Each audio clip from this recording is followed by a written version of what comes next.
My name is Anthony Arnold.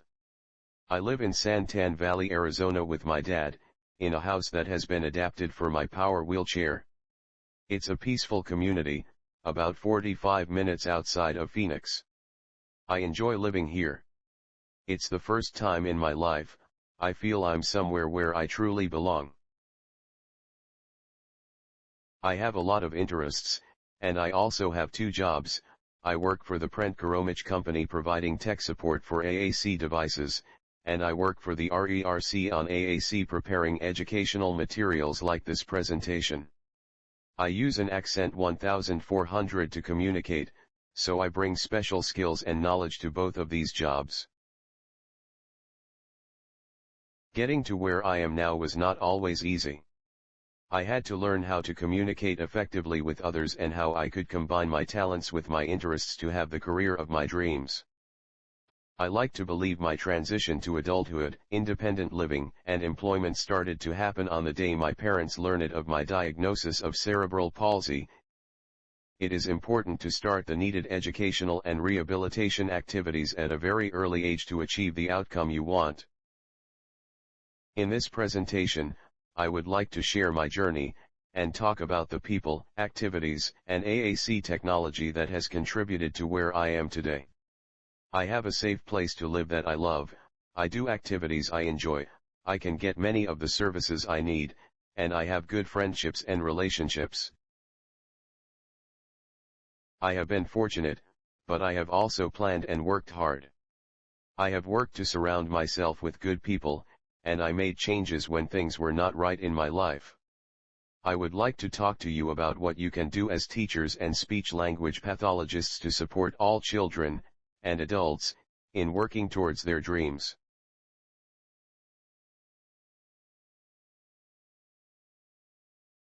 I was born with cerebral palsy on May 22, 1977. My parents began noticing differences between me and my other cousins around the age of 6 months old. I wasn't developing at a similar rate. My parents began taking me to doctors and specialists, and I received my diagnosis of cerebral palsy at age 1. At first, my family lived in Esmond, North Dakota, where there were not many rehabilitation and special education services. We were driving 2.5 hours for doctor's appointments. After a while, my parents determined it would be better for me to attend a special education preschool in Grand Forks, North Dakota, so we moved. There's never a perfect time to have a disability, but during this time they were beginning to include children with disabilities in public school settings. In North Dakota, the ARC Upper Valley, a consumer disability advocacy organization, had sued the state of North Dakota. This lawsuit led to the closure of the state school, where those of us with developmental disabilities were often placed in the past. I lived with my parents all through my school years, however my parents and I have always believed that they aren't going to live forever, so I should be in charge of my life as much as possible. At the age of 21, I moved into a wheelchair-accessible townhouse in Grand Forks that I purchased with the help of my parents. It was their hope I would learn how to live independently by making use of personal care services. I have had some great experiences with personal care attendants in the past, specifically with two women, Judy and Rebecca. They both took time to listen and learn how I wanted and needed things to be done. Unfortunately, Judy retired and Rebecca found another job due to the low pay and burnout. There are some challenges when it comes to choosing a PCA. For example, I met with another AAC user a few years ago named Gus. He mentioned how at times he had to adapt to the tastes of his personal care attendants. For example, if his attendant was a vegetarian, Gus was also a vegetarian because it was difficult for him to build up the courage to ask for a steak or McDonald's. I have noticed that I do the same thing at times, even with the television show that my dad may be watching. Adapting to others is nice at times, but people with disabilities need to be ready to speak up at times too. This is why it is so important to have an AAC system with a wide range of vocabulary to accommodate for various wants and needs or even likes and dislikes. but the vocabulary alone is not enough. People need to learn and practice speaking up for themselves. I quit having personal attendant care, primarily because it was hard keeping good help. They only make a maximum of $15/HR. With this kind of wage and the type of responsibility they have, it's tough keeping good help, so my parents often help with my day-to-day activities. I currently live with my father in Santan Valley, Arizona. My dad and I built our wheelchair-accessible house in Santan Valley, Arizona, and we moved here for good in July 2021. I haven't looked back. I like the fact I can go outdoors whenever possible. It has been beneficial in every aspect. I haven't yet tried to attain personal care attendant, PCA, services here in Arizona, but I'm going to need to in the future.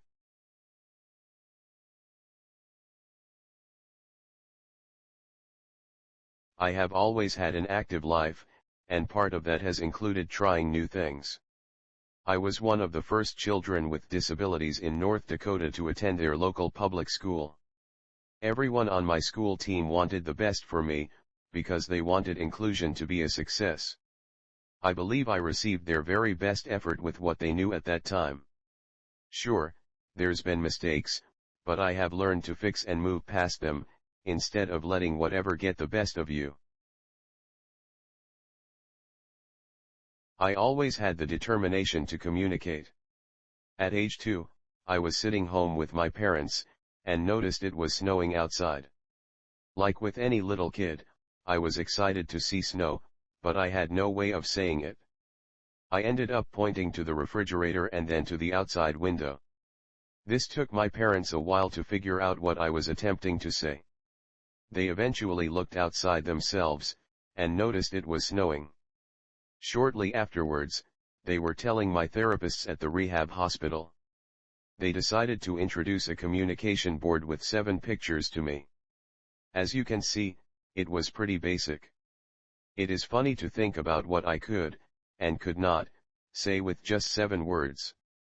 Again, I think everyone was doing the best they could with what they knew at that time. I had a number of different communication boards in my early years. They typically were designed around my educational needs, such as including the alphabet and numbers. They typically included classmates, teachers and therapists' names as well. I was introduced to my first high-tech communication device in grade 2, when I was 7 years old, and it had a great impact in helping me express myself. The system used MinSpeak. I would learn icon codes to retrieve the vocabulary I needed. Receiving this training was critical to learning a complex system like MinSpeak. There was a lot to learn in those early years, learning both MinSpeak codes and how to read and spell, but now a word completion feature on my AAC device helps me have the best of both worlds.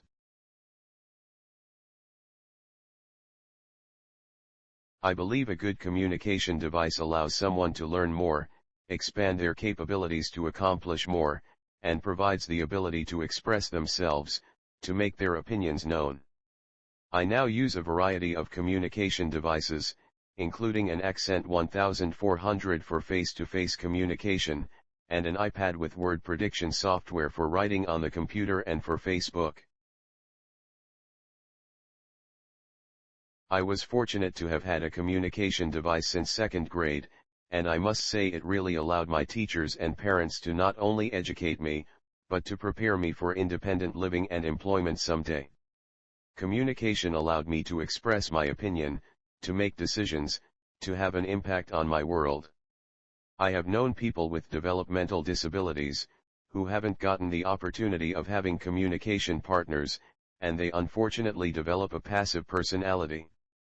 It was nice to learn how to communicate and make decisions in my life during the school years instead of thinking it would be something I would learn after high school graduation.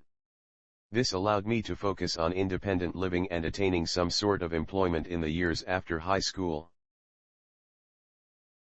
In my early years, I can remember being read to a lot. I really loved books and stories.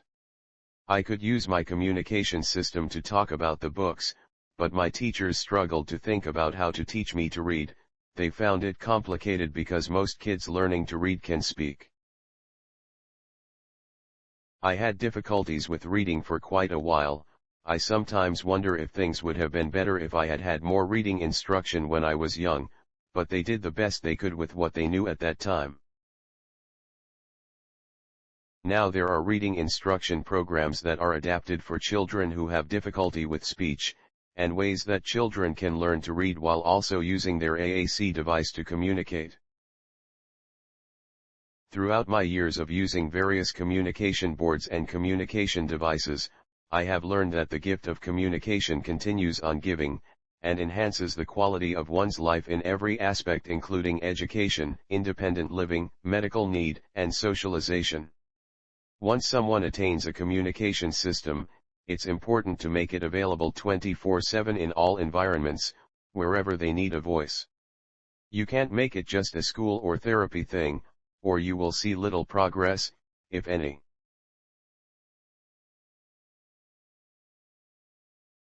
I enjoy what I am doing today, but I did not have the best transition from high school to adulthood. My high school tried to implement an independent living class my junior year where we took a few field trips out into the community to places such as the grocery store or bank. They even had us experience arranging and taking public transportation. These were some important activities, but more was needed. One of the problems with this transition program was the lack of coordination between my school and the life I would live after school. The school did invite outside agencies to my IEP meeting at the end of my junior year. The problem was not that they had these agencies come, but that they did not warn us or say what agencies were coming. There were 12 people in the room, but mostly they just listened and did not say anything. If we would have known this beforehand, we could have prepared questions, and we could have had a great meeting.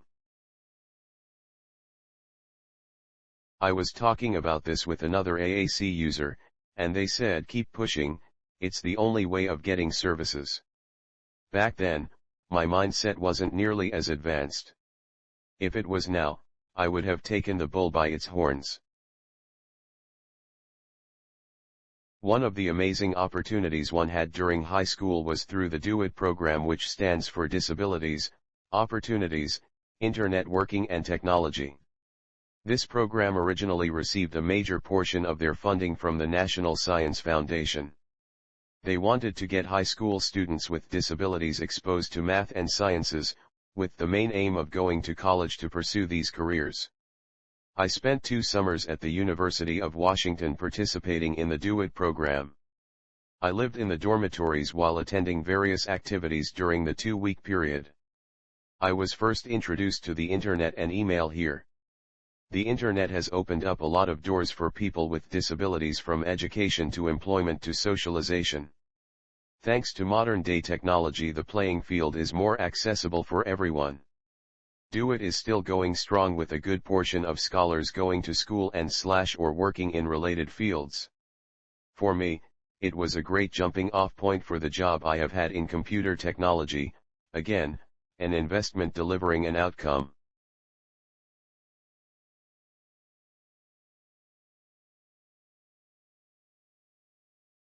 During high school, my younger brother, John, started working delivering newspapers in our neighborhood. I was a little bit jealous of him receiving a paycheck, and not me. I waited for that following summer, where I started advocating to be taken to the local job services agency to find out what I could do as a job. My parents finally took me to job services, but I needed to do my own communicating. I was eventually placed in a job training program for youth, and got placed working at a computer store, doing data entry. This was when the internet was getting introduced, so they had me entering their technical manuals and catalogs online. I ended up working at Dakota Systems during high school, mainly on the weekends. I developed a nice working relationship with the family who owned the store. I learned a lot about computers and the internet there. I still communicate with one of the sons who has worked for Microsoft. After I attained my first job at the computer store, I remember how happy I was to pay my fair share of taxes. I felt I was finally contributing to society, and not just taking.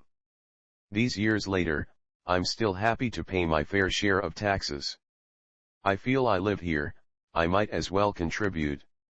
Sure, at times I question where my taxes are going to, but that's how everyone feels. After graduating from high school, I found myself back at Job Services, where they again placed me at the Liberty at the University of North Dakota cataloging books, something I was quite good at thanks to my previous technical skills. A position there eventually did open up, so I applied and they interviewed me. They agreed I knew how to do the job, but they were uncomfortable with the amount of support I would at times need as far as transferring books and carts. So I did not get the job. I sometimes wonder if things would have been different if there had been someone on staff who was willing to act as an advocate for me. For example, one of the directors of the library had multiple sclerosis, and they were assisting her all the time. Unfortunately, no one in my family or circle of friends worked at the library, and I did not have someone in the library who could help adapt the work. After leaving the library, I started working for the Prent Karomich Company as a remote troubleshooter for the technical service department. I have been very successful at this job. They have trained me on all the communication devices, and I have been answering technical service calls on the weekends for the past 20 years. Since joining the PRC family, my life has improved greatly. Being able to witness my success in helping different customers has really encouraged me to try different things throughout my life. I have always wanted to help somebody else experience the power of communication, something I have been able to do since my touch talker days in grade 2. To me, it's nothing else besides being neat and cool to see somebody communicate with whatever communication device it might be, because without a communication device we wouldn't be able to communicate. I find it so rewarding when I call a parent who needs to reboot, to do some programming or whatever, and they receive a call from an actual communication device user explaining whatever steps they need to follow to get the device to do what they want it to do. I am also now part of the training and dissemination team for the RERC on AAC. In this role, I will help future teachers and speech-language pathologists learn how to support communication for all of their students. Teachers and SLPs have played a big role in helping me get where I am today. I am excited to be a part of helping them learn the skills they will need to work with students and families.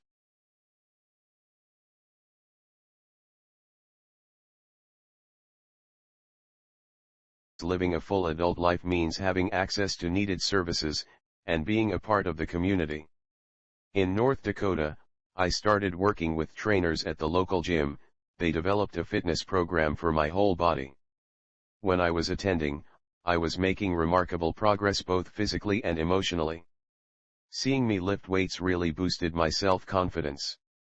I also became friends with a lot of the members at the gym and they encouraged me. It was like a family atmosphere. We have even done things outside the gym, such as going to coffee or a restaurant. I have even gone to funerals when a member has died. In Arizona, I haven't yet found a personal trainer, but it would be nice getting back into physical fitness. Mental health services have been very important to me, but this is a tricky topic for people who use AAC. I'm willing to acknowledge I have been dealing with mental health issues my entire life. During my childhood, I would at times have mood swings, but it wasn't anything worth addressing. In middle school, they did send me to talk to someone after I started playing with knives, and saying I was very unhappy. Now with thinking back on it, I could have been seeking attention. I never really wanted to do anything I would regret later. I was sent to talk to someone about this when I was in middle school. I stopped going to therapy for a while, then I started back up again after my parents' divorce. Sending an AAC user to therapy is a little bit tricky because of the time factor involved. While my AAC device provides a quick source of communication, It isn't always fast enough, especially when working with professionals, who at times only have minutes to see you. I have started writing notes beforehand, listing the topics I want to address. They have been appreciative, knowing how difficult communication can sometimes be for me. At times, I have emailed the note before I physically arrive. This arrangement has worked most of the time. For those of you thinking about obtaining mental health services, I would encourage you to do this. Other things can help. For everyone, I think feeling like you are making a difference in other people's lives, and connecting with other people, is really important. I went to a mental health professional for a few months, and it really had an impact on my thinking and processing. Moving to a new state has meant that I have left a lot of friendships and family behind, which has been hard. I have a huge Facebook following, and many are close friends. Social media has made the playfield more accessible for everyone. I have been on Facebook for 15 plus years, and I have to honestly say it has closed the communication gap between people and me. I feel we are finally communicating on the same level. People have forgotten I have a communication disability, and this inclusion has been truly liberating. If I am honest though, meeting new people and making new friends can be hard in a new community. Social media is good for short exchanges, but I like a good face-to-face conversation, and going places with people. I have achieved a lot in my life, but all of it is based on communication. Communication is a very important element for employment and independent living, so you want to start laying the groundwork as early as possible. My mother usually tells parents to picture their children in 5 years, 10 years, and long. We should ask ourselves, what do we want a child to achieve that will be beneficial throughout their lives? My early AAC displays and technology played a huge role in me learning that I had a voice, and that I needed to use it. My Accent 1400 from the Prent Garomich company is my primary communication device, which I use for work and outside communications, when I need access to words at a fast rate. For most writing activities, when I need a big vocabulary, I use my iPad Pro with word prediction software, and surprisingly I'm using Google Docs. I know word prediction is at times faster than navigating through icons, especially for words I don't use very often. By using word prediction, I'm able to say exactly what I want to say, and capture a thought before it's accidentally forgotten. With the help of MinSpeak, literacy, and my AAC device, every aspect of my life has benefited from unlimited communication. I could have never been educated, and now employed, without having the ability to communicate. The most important thing that my AAC device has ever said to anybody is that whatever you may want to have, a job, a house, or whatever, only happens if the individual with the AAC device actually turns up the volume and begins speaking. Nothing is going to happen until then, because people can't and don't have the time to guess what you want. And the vocabulary that comes in a device, or is added to a device by someone else, will never be enough. It is important to learn to read and spell. Back in elementary school, my special education teacher tried to add vocabulary to support me in various subjects such as science and social studies. While this may sound like a wonderful idea, she quickly found out how impossible it was to keep up with the class. Through my experiences with using communication devices and vocabularies, I have learned it's impossible to develop whole vocabularies using MinSpeak sequences for every activity a person may participate in. We can only prepare for frequently used words, but a lot of the important things we need to say are hard to predict in advance.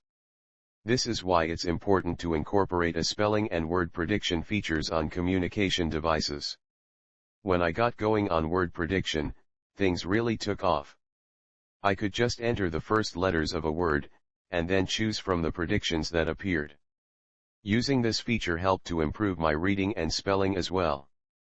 In elementary school, I was fortunate to have a resource room teacher who was determined to teach me how to read come hell or high water. That is what all of my best teachers have done. They set ambitious goals, but they also worked hard to help me reach them. Reading is a necessary skill to attain if you're hoping to attain employment someday, and being able to spell, when it is needed, is the only way to be sure that a person can truly say whatever they want. My programmed vocabulary helps with words I use a lot. Spelling helps me talk about the people and activities that are the most important to me, and that change over time. Over the past years I have made some important decisions in my life. With getting on medical marijuana and moving to Arizona, my writing and my ability to express myself has skyrocketed. Half of it is that I'm finally somewhere I truly love. There's no telling what tomorrow will bring. I have improved the quality of my life over 500%, and part of that has been that I am now more comfortable making and acting on decisions. Some people have found it challenging to watch me make these decisions, but this is what I have needed to do. It has been pretty amazing, but I feel like where I am now has been built on lessons I have learned over the past years, the importance of having a voice, of working as part of a team to reach important goals, and always being ready to speak up when change is needed. And this is my challenge for you as teachers and speech-language pathologists: how can you help every child learn to communicate, including reading and spelling? And how can you create strong teams, while also helping the person who uses AAC establish their own voice? Where I am at now is thanks to the investments and things we did decades ago. You can't build a great house without laying a strong foundation. For me, my foundation has been the communication and literacy skills that are my voice, and the people who have supported me in learning to make decisions about how I live my life.